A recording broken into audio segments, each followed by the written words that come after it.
Talk to me about leading up to the time you were drafted and how old you were and what the circumstances were. Well, I was probably a year older than everybody else who was drafted. You were eligible when you turned 18. They could take you immediately. Well, Ken, What? start with your dad leaving, then what did your mother do and what did you do? What did I do? Yeah. We just stayed at home here, and How soon did she leave? and then when school was out, we all got on the train and went back to Arlington, Virginia. So, had you graduated from high school then? Yes, So you graduated in 42, in 42. and then went back there.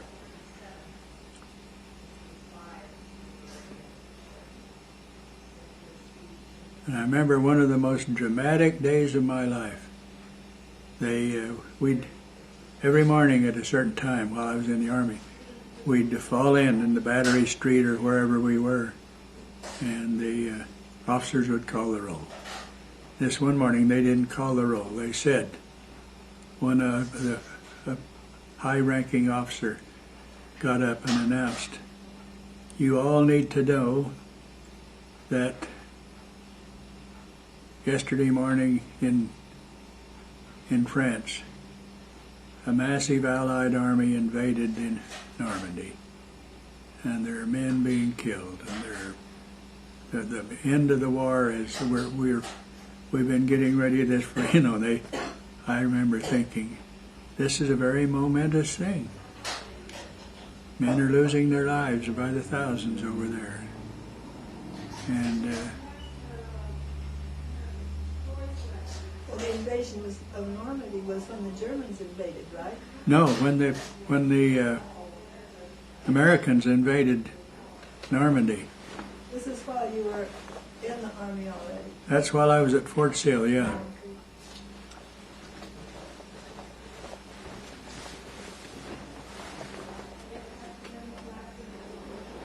So you took the train with your mom and siblings? Yeah, Was that right after school? yes. What did you do all that summer? I don't remember. Maybe I joined them later. Maybe I worked here. But anyway, that fall, in 1942, in the fall, I was a freshman at George Washington University. Okay.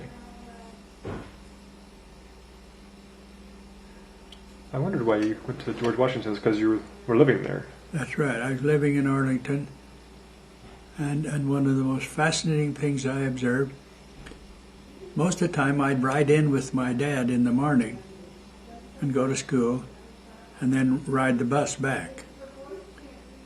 And when we hit the Francis Scott Key Bridge across the Potomac River, when we get to the other side of to the Virginia side of the river, the bus driver would stop. If there were any colored people in it, they had to move to the back. And he wouldn't go on till they all moved. And the few times I rode in with him, when we got to the end of the bridge, he would stop and say, if there are any colored people on this bridge, on this bus, you can now sit anywhere you want to. They did that every time. That was, I'm not particularly bothered about it. I just thought it very interesting. I didn't know why they were worried about him.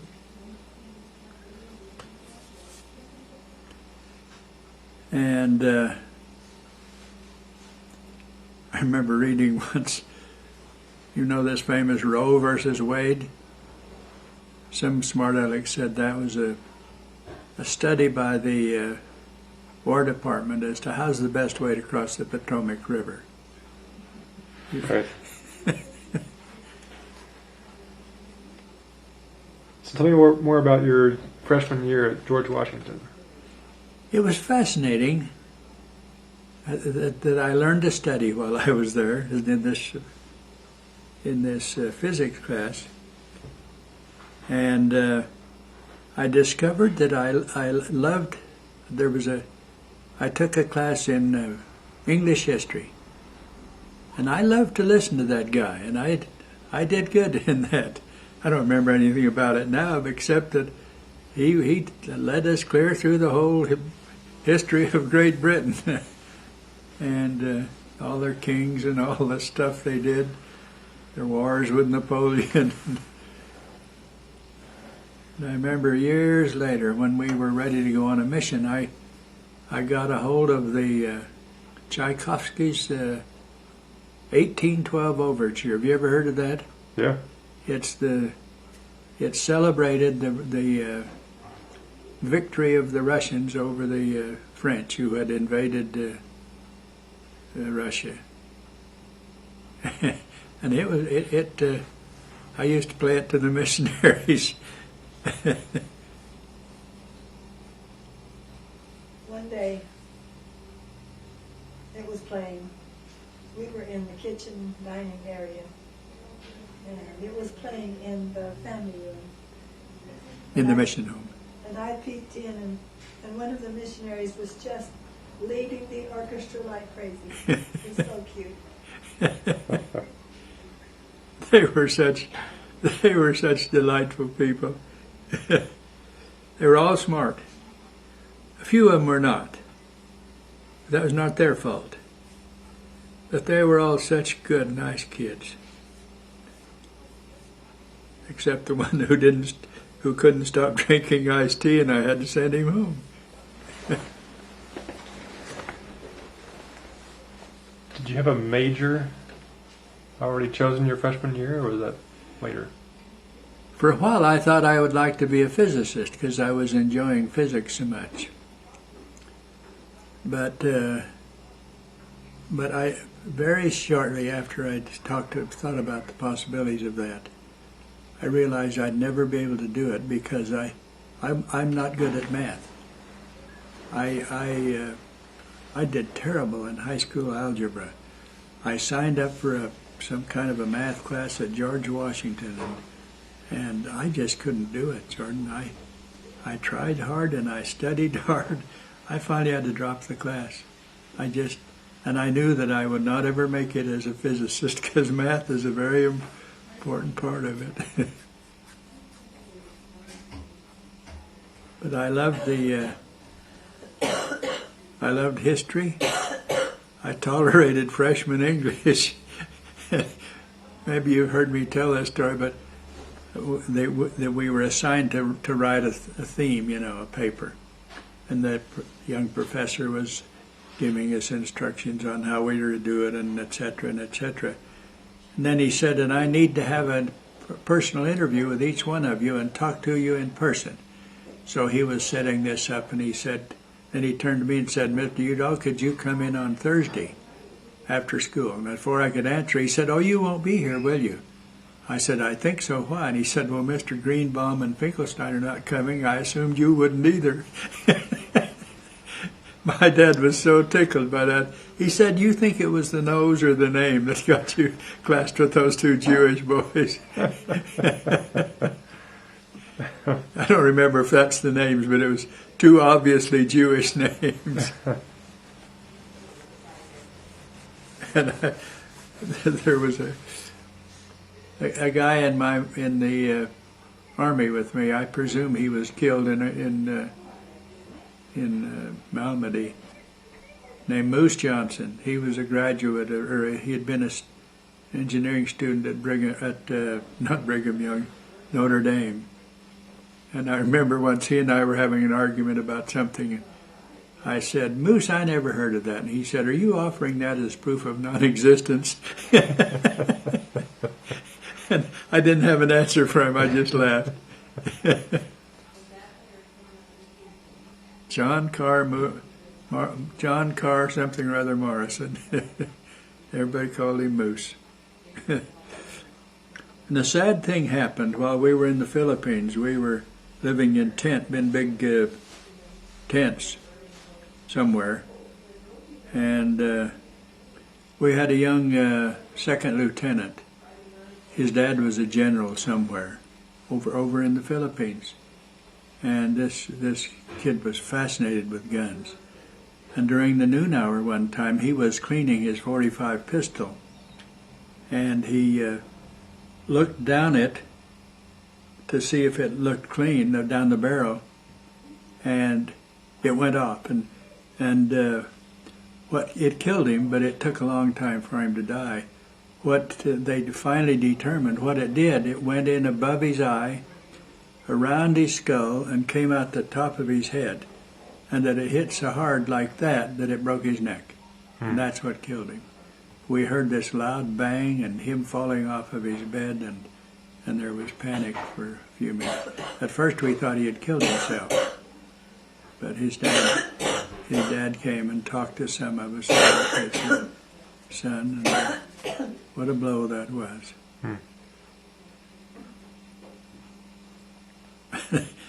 I remember one time I was ready to fight somebody. I'm not a fighter. I had a fight when I was in grade school. Some Mexican kid kept taunting me, and finally I said to myself, it doesn't matter if I cry or what, I'm going to have to fight this kid. So I said, okay, let's go. And I was crying still, and we started hitting each other, and we did that for about a minute and a half, and both got tired of it and walked away. That's it. But they would send us out to the firing range to become proficient in the use of the .45 automatic pistol. It was a big, heavy pistol, and I was terrible. I never could get it to go where I wanted it to, and so the supply sergeant, I can't remember his name, but he was a smart aleck, and he would check the pistol out to me, and I'd go to the firing range. When I bring it back, I'd always turn it in. I didn't want to have to buy that pistol. Anyway, he came where I was, and he said, you didn't turn that pistol in. And I said, I did. I gave it to you at such and such time. He said, you're a liar, and he turned and walked away. And I was so mad, if I could have got out of that trailer fast enough, I'd have fought with him, but he was twice as big as me. I was just furious that he'd called me a liar and a thief. Anyway, that's the only time I was ever mad enough to fight anybody. And it happened just like that. Yeah. It triggered my anger. Oh, dear. I need a short break.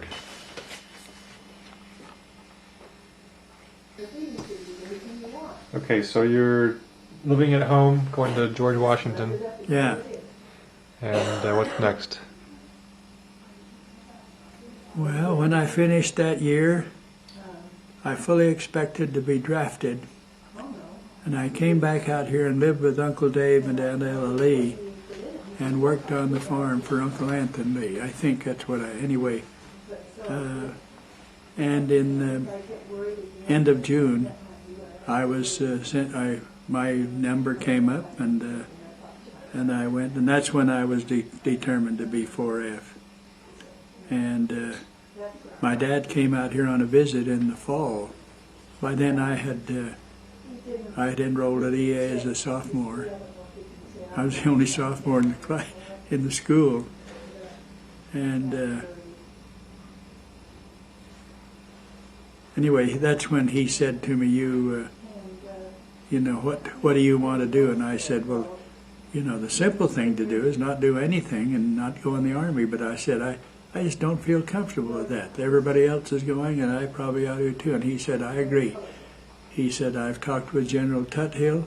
He's the head of the Selective Service. He told me if you would, you'll consent to it, he'll draft you again, and he will come and examine you personally. And if you pass, you'll go ahead and be drafted. So that's what I did. And that's how I got into the Army.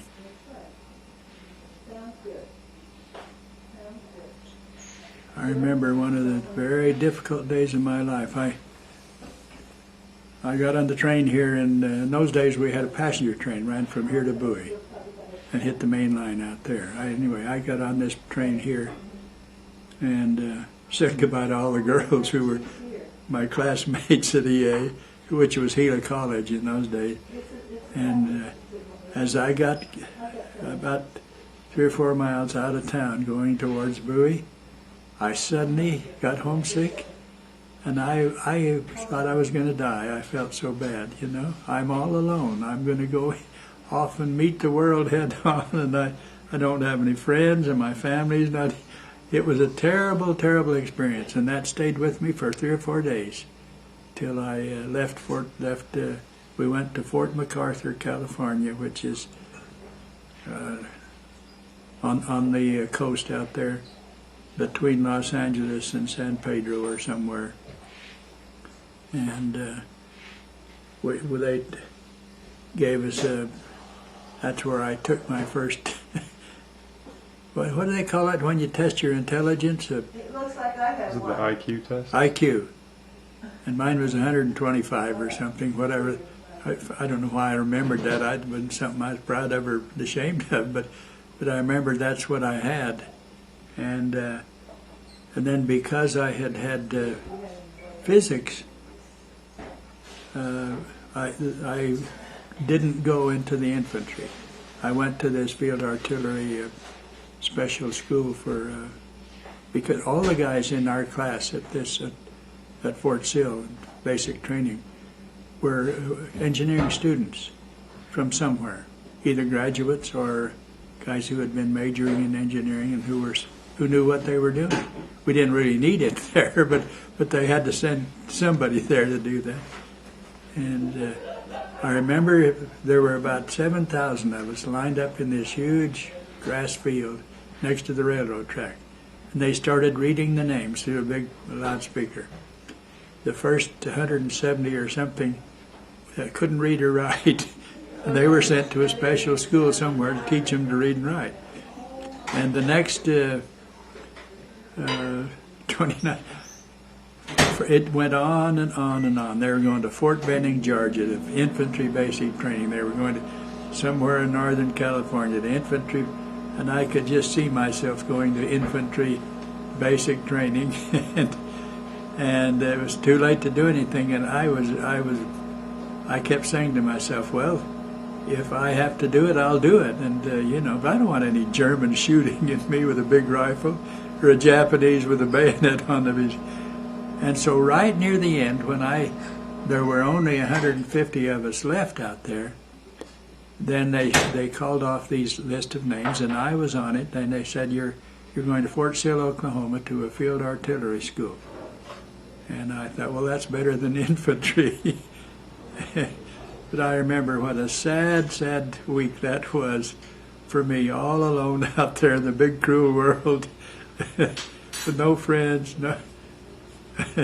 I remember one of the things that happened. We slept in a big 2-story barracks, and some guy came in and left the door open. Somebody way down on the other end said, "Close the door. Were you raised in a barn?" And the other guy said, "Yeah." And the first thing I heard was a jackass bray. Everybody laughed so loud we almost couldn't go to sleep. Oh dear. There are so many funny things that happened in the Army. Turn it off. I'm going to tell you another one. Now what? Okay, so just so I get the timeline right, so when did you actually get onto the train to leave Thatcher? It was it was the end of one semester at Gila Junior College. I had had 1 year at George Washington and 1 semester here, so I'd had a 1.5 years of college. And then I got on the train, and from then on I was in the Army. Okay. All right, so this was like after the Christmas holiday, or? Yes. Okay. In 1943. 42. Yeah, it probably was early in 43. Okay.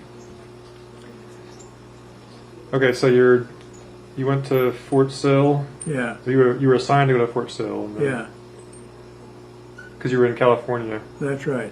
and that's where they assigned you. That's right. Okay. So pick up the story from there. Well, then we went to, I can just remember there were two or three. By then, I was not a little runt anymore, and I was pretty fast.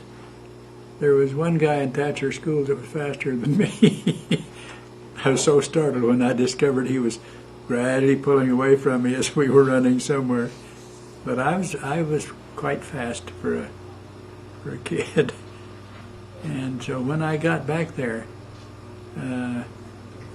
I really threw myself into the calisthenics and the close order drill, and I'd always liked guns. And we had you know what a carbine is? It's a rifle, an M1, what it was called in those days, was a big, tall, heavy 30 caliber gun. It was automatic, and the little carbine was only weighed 5 or 6 pounds.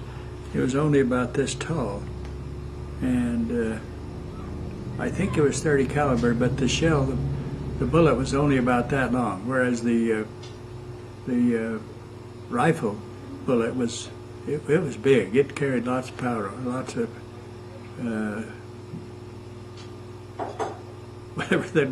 whatever the powder that sent the bullet out the thing. And I was a sharpshooter. I was very good at that. I explained to some of the guys who were around me. I said, what you need to do is sight this rifle in. Don't just assume it'll be caught perfectly. But when we would go practice, and we would, that had open sights. And I said to some of my close, I made friends everywhere. I said, you aim right at the center of that bullseye and shoot it, and then they tell you where it goes. The guys down at the end. And I said, if every time it goes off here, then you aim the other direction. You aim instead of to the center, and it's up here. You aim low and to the left, and pretty soon you can get where you can hit the bullseye every time. And it worked. Anyway, I enjoyed that. It was a little old pop gun, and we weren't going to scare anybody with it, but we carried it around with us.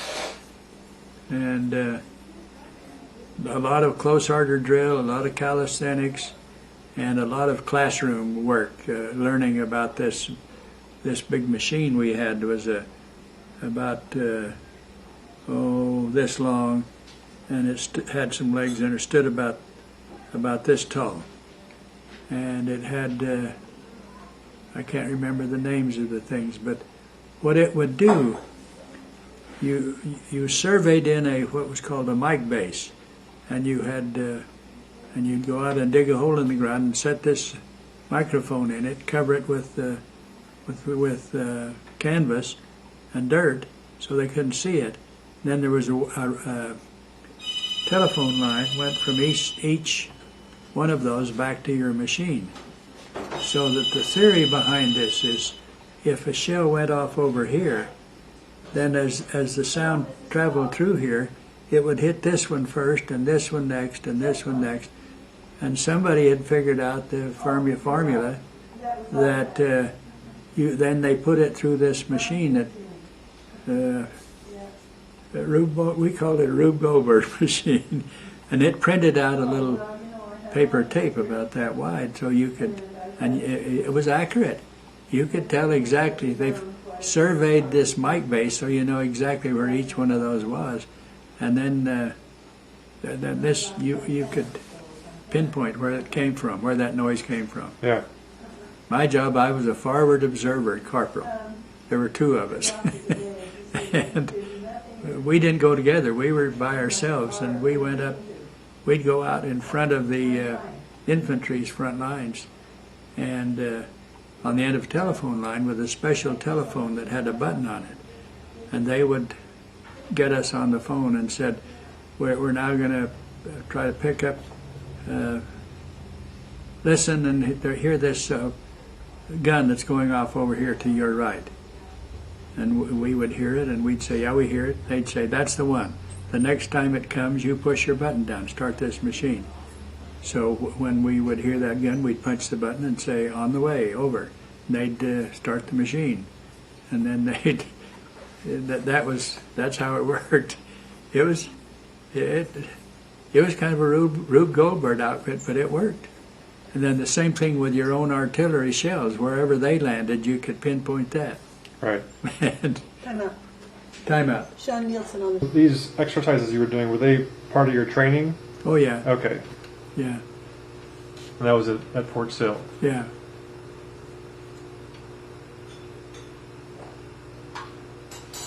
And we were doing an obstacle course, and we'd run from the edge of the bank of a little stream. From the edge, we'd jump out and grab the rope and swing across and drop on the other side.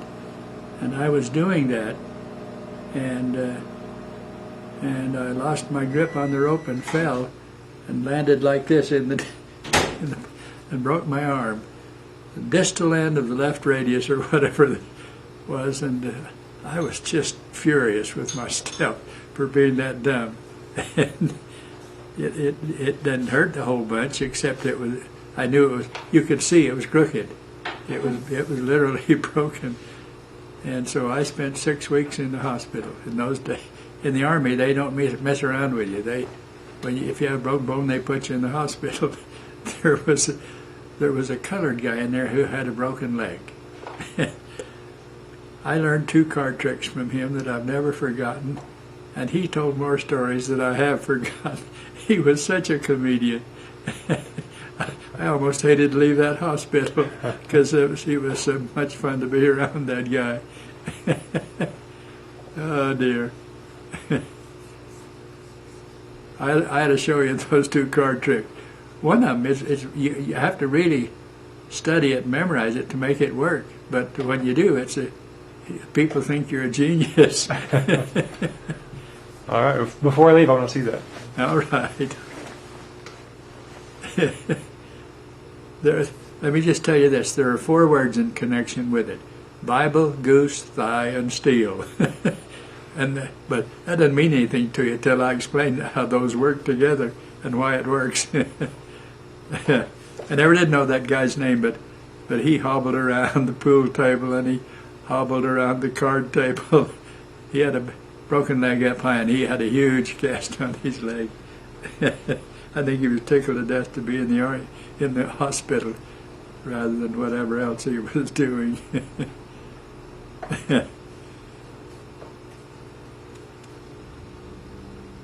And when we got through basic training at Fort Sill, we were sent to Fort Leonard Wood, Missouri.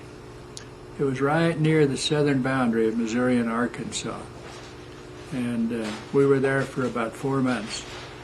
And then they loaded us all up in trucks again and sent us back to Fort Sill. They had decided then to use us as school troops rather than send us off to some military assignment somewhere. So then I was at Fort Sill for another year or so. And we didn't leave there until the following June. And we got on an old troop train. The sides were wooden. I mean, it was really old. They'd resurrected it from somewhere. And but we went through. I remember we went through Tucson and Yuma, and then up through California to wherever we were, just out of San Francisco. I remember when we were there 2 or 3 days, and they took us on a big barge of some kind, and went around through the San Francisco Bay to where this ship was we were going to go across on. It was big. It was called an APA, Assault Personnel Assault or something. APA 213, the USS Montrose. I always remembered that. Years later, when all of you kids, we went to San Diego and were doing a tour of the harbor on a boat or some little ship. And here came the old USS Montrose in the bay, and I was so startled to see that same old ship. Wow. What a coincidence. So you were a year. You said it was school troops. What does that mean? We put on demonstrations for over and over for officers who had come there to take training in field artillery. Okay. Most of them were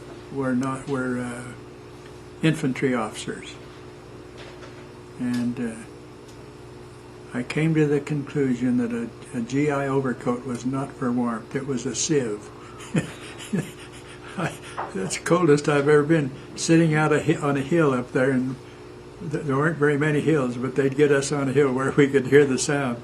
And we'd do it at night, and the wind would blow, and we'd be cold, and in the wintertime, I'd come in at 4 in the morning, and I wonder if I was ever going to get warm again, you know. Yeah. And I even tried to drink coffee once, because they brought us all into the mess hall, and they had all this warm smell of coffee that looked so good and smelled good.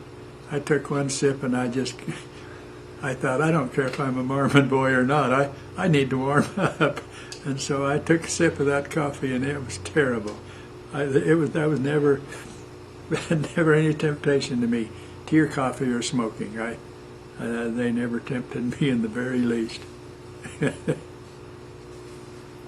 were there a year, so that meant it was, you said June of 44? Yes, and when we got to the Philippines at the end of June, the war ended in September, I think, of 44, or whatever, maybe it's 45, I can't remember. Anyway, after we had been there for 2 or 3 months, the war ended. They dropped the 2 bombs in Hiroshima and Nagasaki, and the war ended. And so we were told, after the war ended, we were told that we were scheduled to be involved in the invasion of the southern island of Japan on November the 4th. That we were to go in on the 3rd day, and that the military experts predicted that the Allied casualties would have been 500,000 men, either killed or wounded in that invasion. And so years later, somebody was challenging Harry Truman, who was the president who made that decision to drop those 2 bombs. They said, wouldn't it have been better to do something else, or to whatever, drop them over an island in the Pacific instead of killing all those people? He said, I give you three sentences. I was there. I made the decision. I would do it again. He didn't argue with anybody. And I thought that, we were dropping incendiary bombs on Tokyo and just burning everything. And why not?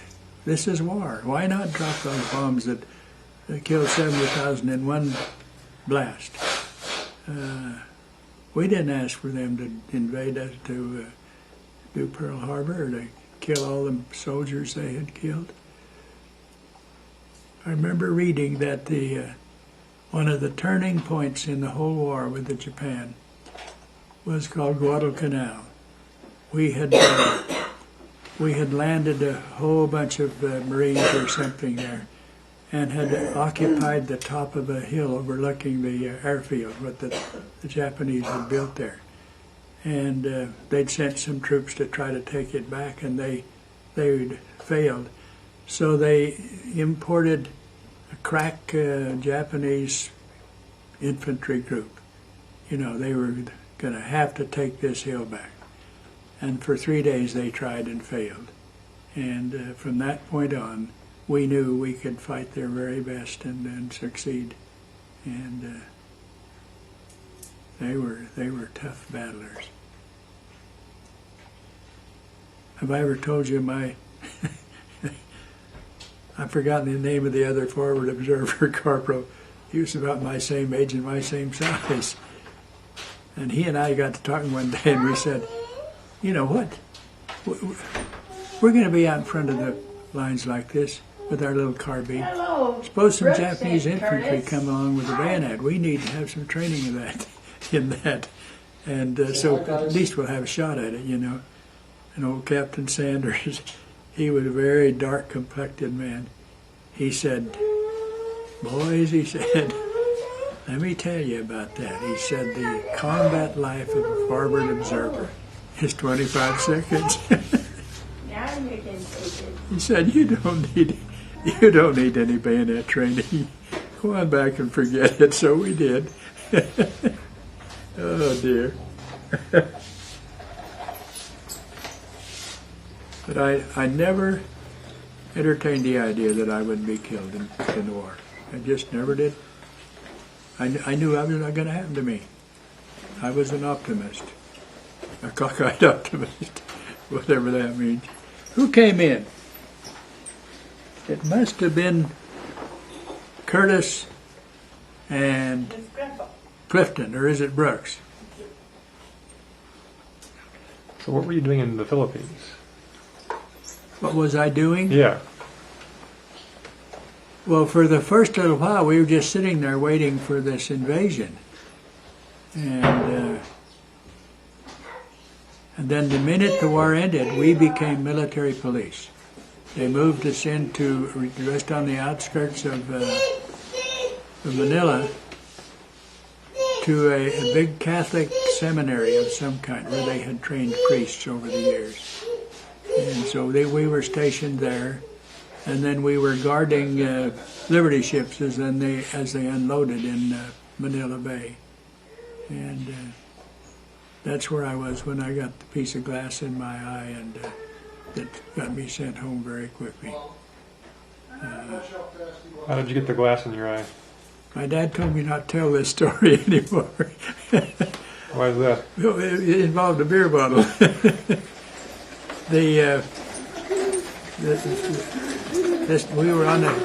We were guarding the load of a Liberty ship that was loaded with beer, the 3.2 beer, or whatever. They called it that, and there's some other stuff they served us in the chow hall that was kind of pink-looking lemonade. Anyway, they called it Grand Coulee.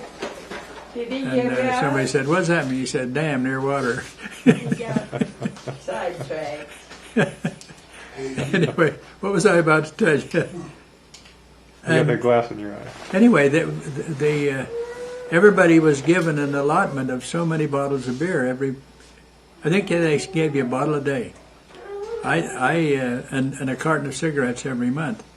And I traded the cigarettes to the Filipinos. I brought home 2 or 3 carvings of wood and stuff, and I don't remember what all. But and the beer bottles, these Filipino, they were hired as dock workers, and they were loading the cases of beer into the big whatever they were called that they lowered down into the hole. Then they'd bring them up, and the Filipinos would haul them into a case at a time into a truck where they'd be spread around. And I was a military police. I was standing guard, and we were supposed to. They would hide them and take them home with them at night, you know. And we weren't mad at them. We were just doing our job. And I found 3 or 4 of them that they'd hid somewhere in a pile of rope, and I called to my companion down on the first deck below me. I was out on top. And the deck opening in these Liberty ships is probably 40 or 50 feet across. And then it sticks up above the deck about this far. And then there's a heavy plate metal that goes down in about 15 feet and stops. And so I had 4 or 5 of these bottles, and I was throwing them down to my partner, my buddy, whatever he was. He was standing in the first deck below, and I was throwing this across to him, and one of them hit the bottom of that thing. Are you guys going? And when he did this, one eye immediately went fuzzy. I thought, oh gosh, I got beer in that eye. So I leaned over like that, pulled on my eyelash, and a drop of blood hit the deck. And so I knew I was in trouble. So I called to somebody and said, "I've got a problem," and they put me in an ambulance real quick. just on the outskirts of Manila, there was a huge general hospital. And I can still remember the name of the doctor, Dr. Van Zandt. He was an eye specialist. And he very quickly, he sewed the cut. You can still see it if you look closely. It goes across, just across the bottom of the colored part of your eye, so that it cut that, and then the glass fell out. And I was almost blind in that eye. But he kept me awake while he sewed it up, and I could see his hand come down and the needle go, and I couldn't feel anything. And he sewed it up, and while I was there in that operating room, I had the sudden memory. My cousin Morris, you know who he is. Yeah. And his mother and my mother were sisters, and his dad and my dad were half brothers. He had got a pocket knife in one of his eyes when he was a teenager. They'd been trying to cut a rope, and it proven, and he lost that eye completely. They took it clear out. And I remembered being told that he got infection in the other eye, and that there was a danger that he was going to be blind. And I got to worrying about that, and here I am halfway around the world in not very sanitary conditions. I wonder if that's going to happen to me. And the more I thought about it, the more I worried about it, and I about half panicked. And I prayed as I had never prayed before, that the doctor would know what to do, and that I wouldn't. I figured I'd already lost that one eye, but as I laid there, I received a very positive reassurance that I would not lose the other eye, and that was a deeply moving experience for me as I lay there in that huge hospital on the outskirts of Manila. So on the eye charts, there's the great big E at the top. Yeah. I can't read that Really? with this eye. In fact, right now, there's a black spot right in the middle. I have peripheral vision, and it lets me have fairly good depth perception with two eyes, But I'm almost totally blind in this right eye. For a long time, it stayed so open that I would get a headache if I didn't wear dark glasses. Yeah. And but that's changed, and I don't have to wear dark glasses anymore. But then very shortly they flew me across the Pacific in those days the heavy transport. There was a C-47, which was the two-engined transport plane. And then the C-54 was four-engined. It was the forerunner of the airliner things. And so it took us 4 days to cross the Pacific. We flew from Manila to Guam, and from Klondike, Wainuitok, and from Wainuitok to Johnson Island, and from Johnson Island to Honolulu. And then they put me off because I was not one of the sickest ones. And I waited overnight in the hospital there and flew in the next morning to San Francisco, and then was transferred a couple of days later up to there was a big Bushnell General Hospital just on the outskirts of Ogden, Utah. Big red brick building, 3 or 4 stories tall, and so I flew to there, and then before too much longer I was discharged and went home. That all seems like a faraway dream now. When you broke your arm, when you got done with that, did you go back with your same group, or did you? No, I tried. I said to the captain, the men I'd been training with were still there. I said, let me just, I can pick this up and go right on with them. I didn't want to have to break in a new bunch of men. He said, no, I don't have any choice. He said, you go back with this next bunch. Are you aware of what had happened to that bunch? Those that I was training with? Yes, but I want to hear it again. Okay, they were, but when they finished basic training, they were immediately sent to England. They were involved in the invasion of Normandy, and after we got to moving into France, and had been there for several weeks, the Germans launched what was called the Battle of the Bulge. They sent massive troops and armor and surrounded a whole bunch of our men. I've forgotten the name of the general. They called on him to surrender, and he gave them a one-word answer. He said, "Nuts." The German general said to somebody else, "What does that mean?" He said, "That's a smart aleck way of saying no." Anyway, these guys that I had trained with, I can't remember any of them's name now, but they were captured in that Battle of the Bulge. And when the Germans discovered that they were losing and they were going to have to fall back, they took these guys. They were on the outskirts of a little town called Malmedy.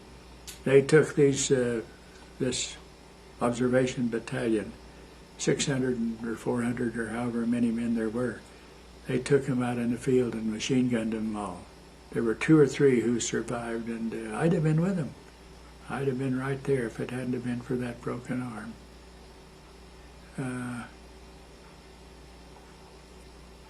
The world ain't fair. I've said, my wife and I've said to each other, why us? How come the Lord has been good to us? Why us? We have excellent children. We have great grandchildren. We've been blessed with excellent church experiences. Why us? Why not somebody else? And part of that is, why did I not have to go over there to Malmedy and be part of that nonsense? There was 2 officers who were in charge of that. They were both executed after the Nuremberg trials because they had that was pure murder. Anyway, I've thought of that a lot of times during my adult life. What else do you want to know, Jordan? After you got back, what did you do next? My dad had a farm down to Eden that Jim Foster was running. I worked down there. I came back at the end of February or something and worked down there. When school started in the fall, I went to the University of Arizona, lived in Yavapai Hall. I needed some more credits to be able to be eligible to go to law school. And I went one year and took enough more classes that I then had the 65 hours or whatever it took to get into law school. And then the following September I started law school. And it was very interesting to me. In those days, anybody who'd been in the Army, they would pay you a salary and pay your tuition in any school you wanted to go to. There must have been 8 or 10 men that I knew them well, who went to law school with me that first semester. Every one of them flunked out. They didn't know how to study. They weren't suited to it or something. But anyway, they didn't make it. How did you decide to go to law school? It was kind of a family thing, you know. My dad and his brothers and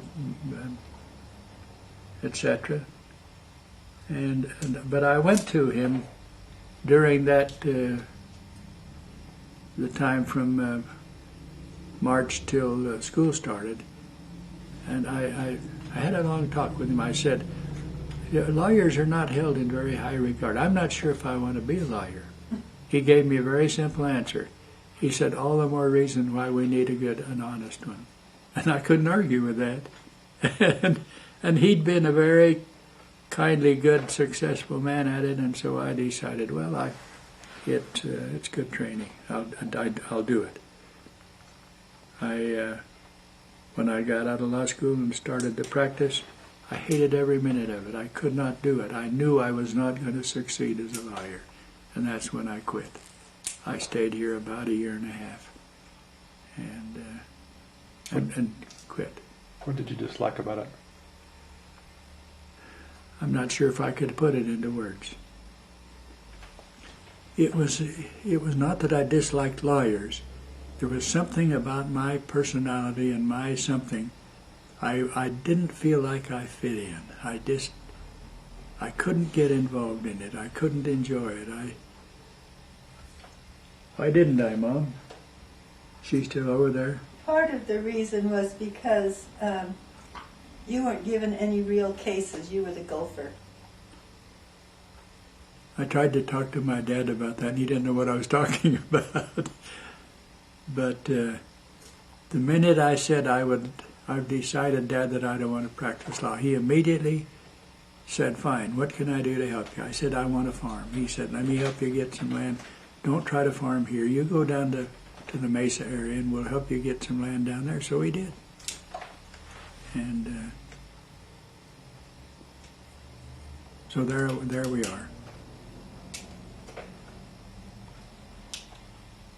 So you went down there and farmed. How much land did you have, and what did you farm? Cotton, some grains, but mostly cotton, and I thoroughly enjoyed it. And I don't know how to tell you why I did, but there were cotton gins every place you looked, and they were anxious to help you. If you needed help buying more land, they would help you, and I acquired quite a bit of land down there. And I paid $900 an acre for 160 acres of land. That's probably worth $300,000 an acre now, out south of Gilbert a ways. And about 4 years later, It might be worth $30,000 an acre, not 300. Oh no, it's worth more than 30. Anyway, about 5 or 6 years after that, I sold it for $4,000 an acre, and I thought I was the sharpest businessman in the world. 10 years later, it was selling for the 30 and 40 and 50,000. And 10 years after that, it was selling for 100. No, it quit after that. No, it didn't. The market went down. Well, it went back up again. Anyway, some of that land down there is huge prices. Eldon Cooley sold the last piece of farmland he had down there for $300,000 an acre. Somebody told me.